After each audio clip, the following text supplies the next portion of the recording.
Hi friends, welcome to JS TV. నేను సతీష్ కుమార్. మీరు మొట్టమొదటిసారి నా ఛానల్ను మరియు నా వీడియోని చూస్తున్నట్లయితే దయచేసి సబ్స్క్రైబ్ చేసుకోండి. అలాగే బెల్ ఐకాన్ ప్రెస్ చేసి ఆల్ అనే నోటిఫికేషన్ సెలెక్ట్ చేసుకున్నట్లయితే నేను ఏ వీడియో పబ్లిష్ చేసినా కూడా మీకు వెంటనే నోటిఫికేషన్ రూపంలో రావడం జరుగుతుంది. సో ఎవరైనా కానీ మన ఛానల్కి పర్మనెంట్ మెంబర్గా ఉండాలి అనుకుంటే మీరు జాయిన్ కండి. జాయిన్ అనే బటన్ ఉంటుంది, దాని ద్వారా జాయిన్ కండి. సో మంత్లీ సబ్స్క్రిప్షన్ అనేది ఉంటుందన్నమాట. చాలా తక్కువ, జస్ట్ 89 రూపీస్కి మనం సబ్స్క్రిప్షన్, మనం బేసిక్ సబ్స్క్రిప్షన్ అనమాట. యూట్యూబ్ వాళ్ళు మనకి ప్రొవైడ్ చేశారు. ఎవరైనా కానీ మెంబర్గా పర్మనెంట్గా ఉండాలంటే మాత్రం భవిష్యత్తులో మీకు అది చాలా ఉపయోగపడుతుంది, జాయిన్ కావచ్చు. అలాగే సో కొత్తగా మీరు ఎవరైనా కానీ ఈ వీడియో చూస్తున్నట్లయితే దయచేసి నా ప్రీవియస్ వీడియోస్ అన్నీ మీరు చూడండి. ఎన్నో డౌట్స్, మ్యూచువల్ ఫండ్కి సంబంధించినటువంటి ఎన్నో విషయాల్ని మనము క్లారిఫై చేయడం జరిగింది. మీరు పదే పదే అడిగే ప్రశ్నలకి, అంటే కొత్తగా చూస్తున్న వాళ్ళకి వెనుకల నేను చేసిన వీడియోలు అనేది చాలా సమాధానాలు మీకు దొరుకుతాయి ఇక్కడ. మీరు మిస్ కాకుండా చూడండి. అలాగే ఈ వీడియో కూడా స్కిప్ చేయకుండా, ఈవెన్ యాడ్స్ కూడా చూస్తే కొంచెం మన ఛానల్కి సపోర్ట్ చేసిన వాళ్ళు అవుతారు. దయచేసి యాడ్స్ని కూడా స్కిప్ చేయొద్దండి. ఈ వీడియో మొత్తం చూస్తే మీకు రెండు విషయాలు నేను ఈ వీడియోలో చెప్పాలనుకుంటున్నా. ఒకటి హెల్త్ ఇన్సూరెన్స్, రెండోది వచ్చేసి మ్యూచువల్ ఫండ్స్. మీరు తమిళనాడు చూసినట్లు మ్యూచువల్ ఫండ్స్లో 4 రకాల రిటర్న్స్, అంటే సంవత్సరానికి 12% రిటర్న్స్, అంటే 1000 రూపీస్ మీరు పే చేస్తే సిప్ కడితే ఎవ్రీ మంత్ సిప్ని మీరు 1000 రూపాయల ప్రకారం మీరు పే చేసుకుంటూ కనీసం 30 సంవత్సరాల వ్యవధిలో రెగ్యులర్గా ఎవ్రీ మంత్ కట్టడం వల్ల వచ్చే రిటర్న్స్ సంవత్సరానికి 12% వస్తే ఎంత మీకు లంసమ్ అమౌంట్ రిటైర్మెంట్ స్టేజ్లో ఉంటుంది. అలాగే 15% రిటర్న్స్ వస్తే, ఒకవేళ ఇంకా ఎక్కువ మంచి రిటర్న్స్ వస్తే ఎంత లంసమ్ అమౌంట్ ఉంది రిటైర్మెంట్ స్టేజ్లో. అలాగే 18% వస్తే సంవత్సరానికి ఎంత రిటర్న్స్ వస్తుంది, అలాగే 20% వస్తే ఎంత రిటర్న్స్ వస్తుందని ఈ వీడియోలోనే నేను మొత్తం 4 విషయాల్ని ఎందుకంటే ఎందుకు ఇది చేయాల్సి వచ్చిందంటే చాలామందికి నాకు అడుగుతున్నారు అనమాట. రీసెంట్గా మనం 2500ది సిప్ది చేశాము. అద్భుతమైన రెస్పాన్స్ వచ్చింది. చాలామంది చేసి మనకు కాల్ చేసి సిప్లు కూడా చేసుకున్నారు. వాళ్ళకి నేను సపోర్ట్ ఇచ్చాను, సలహాలు అడిగారు, చెప్పాను. సో వాళ్ళందరికీ ప్రత్యేకంగా నాకు కాల్ చేసిన వాళ్ళకి కృతజ్ఞత తెలియజేస్తున్నా. ఇది 1000 రూపీస్ అనేది ఎందుకు నేను సెలెక్ట్ చేయడం జరిగిందంటే, ఎవరైనా కానీ చిన్న అమౌంట్, నెలకు ఒక 1000 రూపాయలు కూడా సేవ్ చేయగలిగితే వాళ్ళ యొక్క ఫ్యామిలీ ఎక్స్పెండిచర్ తర్వాత అన్నీ కలిపి మిగిలిన అమౌంట్ ఒక 1000 రూపాయలని మీరు పక్క తీసి పెడితే ఒక 30 సంవత్సరాలు మీరు దాన్ని సిప్ రూపంలో ఇన్వెస్ట్ చేస్తే ఎంత రిటర్న్స్ వస్తుంది అంటే 4 రకాల రిటర్న్స్ని నేను క్యాలిక్యులేట్ చేశాను. ఒకవేళ తక్కువ వస్తే 12%, మినిమం 12% వచ్చిందంటే ఎంత వస్తుంది, 15 వస్తే ఎంత వస్తుంది, 18 వస్తే ఎంత వస్తుంది, 20 వస్తే ఎంత వస్తుంది. ఎందుకంటే ఎందుకు చేయాల్సి వచ్చింది, కన్ఫ్యూజన్స్కి సమాధానం అనమాట. చాలా కన్ఫ్యూజన్స్, చాలా వీడియోస్ వస్తున్నాయి. మన సబ్స్క్రైబర్ ఈ మధ్య కాలంలోనే, సార్ 1000 రూపాయలు నెలకు కడితే 40 కోట్లు వస్తుందంట కదా సార్ అని మనకి పెట్టారు. ఆ తమ్నైల్ కూడా అలాగే ఉంది, 40 కోట్లు రిటర్న్స్ వస్తుంది అన్నట్లు ఉంది. ఏదో ఛానల్లో వచ్చింది, అది మనకు కూడా తెలియదు, ఏ ఛానల్ మనకు తెలియదు. ఆ తమ్నైల్ని స్క్రీన్ షాట్ పెట్టి మనకి పెట్టారు. కాకపోతే నేను 20% క్యాలిక్యులేషన్స్తో అయినా కూడా అంత రావడం లేదు. సంవత్సరానికి 20% రిటర్న్స్తో క్యాలిక్యులేట్ చేసినా కూడా అంత రావడం లేదు. సో నాకు ఆశ్చర్యమైంది, ఇది ఎలాగా మరి. మామూలు ఇంకా వ్యూస్ కోసము, ఛానల్ ప్రమోట్ కావడం కోసము కన్ఫ్యూజన్ అనమాట. ఇప్పుడు సబ్స్క్రైబర్స్ పాపం అమాయకంగా ఏం తెలియని వాళ్ళకి ఎంత కన్ఫ్యూజన్ చెప్పండి. దయచేసి అలాంటివన్నీ మీరు నమ్మద్దు. మినిమం రిటర్న్స్ నుంచి మ్యాక్సిమం రిటర్న్స్, నేను అంటే 20% అంటే హైయెస్ట్ రిటర్న్స్ గుర్తుపెట్టుకోండి. 12% అంటే మినిమం అనమాట సంవత్సరానికి వచ్చే రిటర్న్స్ క్యాలిక్యులేట్ చేశాను. అది నేను స్క్రీన్ రికార్డర్లో పూర్తిగా మీకు సింపుల్గా, అంటే వీడియో అంతా చూడండి. అర్థం కాకుంటే 1-2 సార్లు చూడండి.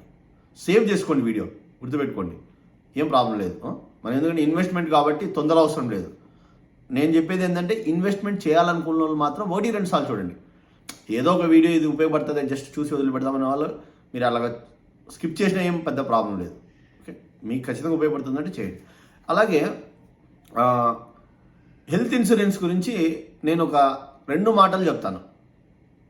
హెల్త్ ఇన్సూరెన్స్ అనేది ప్రతి ఒక్కరికి ఉండాలి, గుర్తుపెట్టుకోండి. ప్రతి ఒక్కరికి ఉండాలి. ప్రైవేట్ హెల్త్ ఇన్సూరెన్స్ ఎందుకు ప్రైవేట్ హెల్త్ ఇన్సూరెన్స్ అంటున్నానంటే, మనము ఎప్పుడైతే డబ్బు కడతామో అష్యూర్డ్గా మనకు ఖచ్చితంగా ట్రీట్మెంట్కి ఆ కంపెనీ భరిస్తుంది అనే నమ్మకం మనకు ఉంటుంది ఎప్పుడు కూడా. సో చాలామంది హెల్త్ ఇన్సూరెన్స్ విషయంలో నెగ్లెక్ట్ చేస్తున్నారు. అంతేకాదు కాలయాపన చేసుకుంటూ వెళ్తున్నారు. ఇప్పుడు సంవత్సరానికి ఒక వ్యక్తికి ఓ చిన్న వయస్కునికి 8 నుంచి 12,000 13,000 రూపాయలు వస్తుందండి ప్రీమియం. సంవత్సరం అంతా కలిపినా కూడా నెలకు 500 నుంచి 1,000-1,200 రూపాయలు ఖర్చు వస్తుంది ఒక వ్యక్తికి.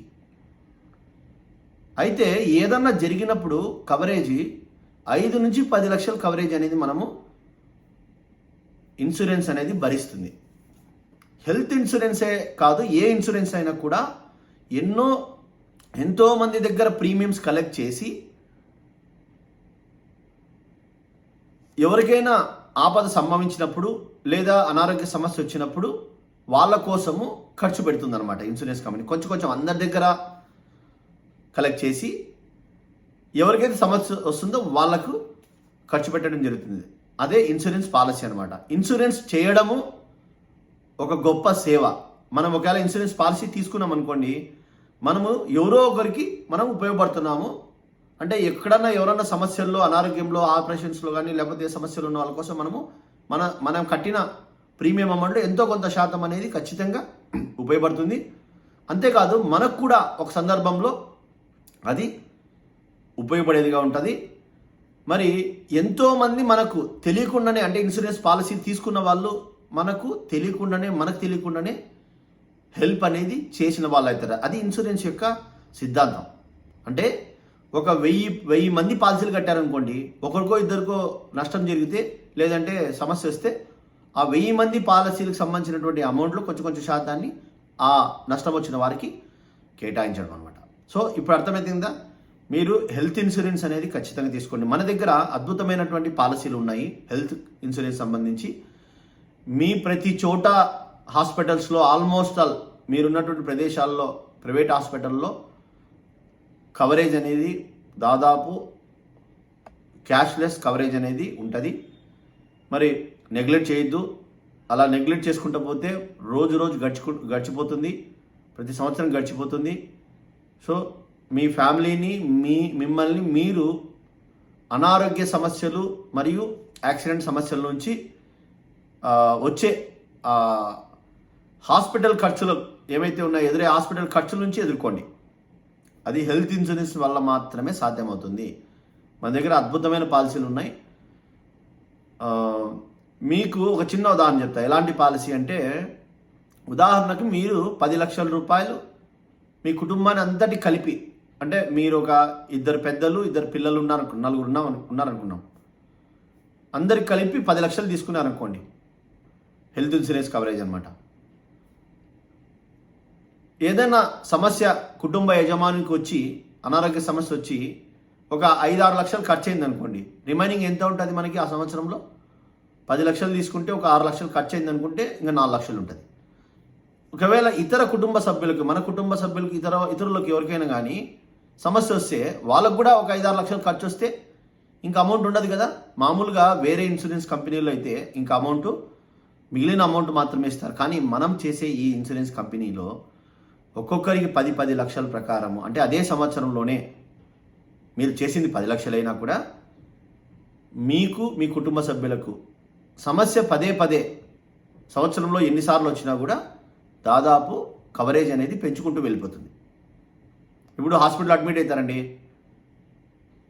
ఒక 7 లక్షలు ఖర్చు వచ్చింది, మళ్ళీ ఒక నెల తర్వాత మళ్ళీ ఇంకో సర్జరీ చేయాలి, మళ్ళీ ఒక 5 లక్షలు ఖర్చు వస్తుంది, మళ్ళీ కంపెనీ ఇస్తుంది. మీరు చేసిన పాలసీ 10 లక్షలు అయితే హాస్పిటల్ ఖర్చులకి సంవత్సరంలో మీకు ఎన్నిసార్లు ఈ విధంగా సమస్యలు జరిగినా కూడా మీకు, మీ కుటుంబ సభ్యులకి అద్భుతంగా అంటే అమౌంట్ అనేది మరీ ఇవ్వడం జరుగుతుంది. మీరు కట్టిన కేవలం అదే ప్రీమియంకి మాత్రమే, మరి ఎక్స్ట్రా తీసుకోకుండా. గుర్తుపెట్టుకోండి, అలాంటి పాలసీలు ఉన్నాయి. ఖచ్చితంగా మీరు కాల్ చేసి మనకు సంప్రదించండి. నేను దగ్గరుండి మీకు ఆ పాలసీలని వివరించి, దానికి ఒక టీం సపరేట్గా ఉంది, క్యాలిక్యులేషన్ సపరేట్గా ఉన్నాయి. వాళ్ళు మీతో డెవలప్మెంట్ ఆఫీసర్స్, మేనేజర్స్ మీతో మాట్లాడి క్లియర్గా వివరించిన తర్వాత పాలసీ అనేది బుక్ చేయడము జరుగుతుంది. సో ఈరోజు ఇంకా ఇంపార్టెంట్ టాపిక్ నేను చెప్పాను కదా, 4 రకాల రిటర్న్స్ గురించి. 1000 రూపీస్ సిప్ ఇన్వెస్ట్ చేస్తే లంసమ్ అమౌంట్ ఫ్యూచర్లో ఎంత వస్తుంది, ఎంత ఉంటుంది అనేది నేను స్క్రీన్ రికార్డర్ ద్వారా రికార్డ్ చేసి పెట్టాను. అది వివరిస్తాను వాయిస్ ఓవర్ చేసి. మీరు స్కిప్ చేయకుండా తప్పకుండా చూడండి. సో ఇక్కడ మీరు గమనించినట్లయితే 1000 రూపీస్ సిప్ ద్వారా మనం సిస్టమాటిక్ ఇన్వెస్ట్మెంట్ ప్లాన్ ద్వారా మనము ప్రతి నెల పే చేస్తూ ఉంటామన్నమాట. 12% యాన్యువల్ ఇంట్రెస్ట్ 30 సంవత్సరాలుగా మనము ఒకవేళ పే చేయగలిగితే మనం కట్టింది వచ్చేసి 3,60,000, కానీ టోటల్ అమౌంట్ 30,84,231 రూపాయి. సో ఇక్కడ ఇంక్లూడింగ్ రిటర్న్స్తో పాటు కలిపి దాదాపు 30,84,000 రూపాయలు అనేది మనకు ఎప్పుడు 30 సంవత్సరాల తర్వాత 12% సంవత్సరానికి మనకు రిటర్న్స్ వస్తే. అలాగే 1000 రూపాయల ప్రకారము మనము సిప్ 30 సంవత్సరాలు కడితే ఎవ్రీ మంత్ 15% రిటర్న్స్తో ఇక్కడ గమనించినట్లయితే మనం సేమ్ 3,60,000 కడతాము, కానీ ఇక్కడ 15% రిటర్న్స్ కాబట్టి సంవత్సరానికి 56,40,000 రూపాయలు మనకు లంసమ్ అమౌంట్ ఆ రోజు ఫండ్ అనేది ఉంటుందన్నమాట. అలాగే 18% రిటర్న్స్తో అంటే సేమ్ 1000 రూపాయలు 30 ఏళ్ళు 18% రిటర్న్స్ వస్తే మెచ్యూరిటీ టైంలో మనకు దాదాపు 1,04,16,700 రూపాయలు మనకు ఉంటుంది. ఇక్కడ గమనించాల్సింది ఏంటంటే రిటర్న్స్ అమౌంట్ మనకు సంవత్సరానికి పెరిగితే ఎంత పెరుగుతుందని. అలాగే 20% రిటర్న్స్ 30 సంవత్సరాలు మీరు పే చేసినప్పుడు సంవత్సరానికి 20% ప్రకారం క్యాలిక్యులేట్ చేస్తే మీరు చూడండి ఎంత ఫండ్ మనకి 30 సంవత్సరాల తర్వాత కేవలం మీ 1000 రూపాయలతో 1,57,19,000 రూపాయలు మనకు రిటర్న్స్ అనేది చూపిస్తుంది ఇక్కడ. అంటే 4 రకాల రిటర్న్స్ అనేది 12, 15, 18, 20 సంవత్సరంలో వీటిలో ఏది వచ్చినా కూడా మీరు 1000 రూపాయల ప్రకారం పే చేసుకుంటూ సిప్ కడితే అంత రిటర్న్స్ అనేది మనం ఎక్స్పెక్ట్ చేయొచ్చు. కాబట్టి మీరు గమనించాల్సింది ఏంటంటే ఇక్కడ సెలెక్షన్ ఆఫ్ ఫండ్ అనేది ఇంపార్టెంట్ అనమాట. అంటే సంవత్సరానికి కనీసము 12 నుంచి 18% మధ్యలో వచ్చే ఫండ్స్ని మీరు సెలెక్ట్ చేసుకోవాలి. ఈ మధ్యకాలంలో మనకు కాల్ చేసి సిప్ చేస్తామన్న ప్రతి కస్టమర్, మన సబ్స్క్రైబర్లందరికీ నేను మినిమం 15 to 18% రిటర్న్స్ వచ్చే ఫండ్సే నేను రికమెండ్ చేశాను. మరి ఎస్బీఐలో ఉన్నాయి, హెచ్డిఎఫ్సిలో ఉన్నాయి, చాలా అన్ని వాటిలో కూడా మంచి ఫండ్స్ ఉన్నాయి. మరి కొత్త కేవైసీ కొత్తగా మ్యూచువల్ ఫండ్స్లో ప్రారంభించే వాళ్ళకి నేను ఎస్బీఐ రికమెండ్ చేస్తాను. ఎందుకంటే ఇమ్మీడియట్గా కేవైసీ అయిపోతుంది, మీకు ప్రాసెస్ కూడా ఆన్లైన్లోనే కంప్లీట్ చేయొచ్చు అనమాట. మీకు ఎవరికైనా కానీ మీరు ఇన్వెస్ట్ చేయాలనుకుంటే నా నెంబర్ ఆల్రెడీ నేను వీడియోలో ఇచ్చాను.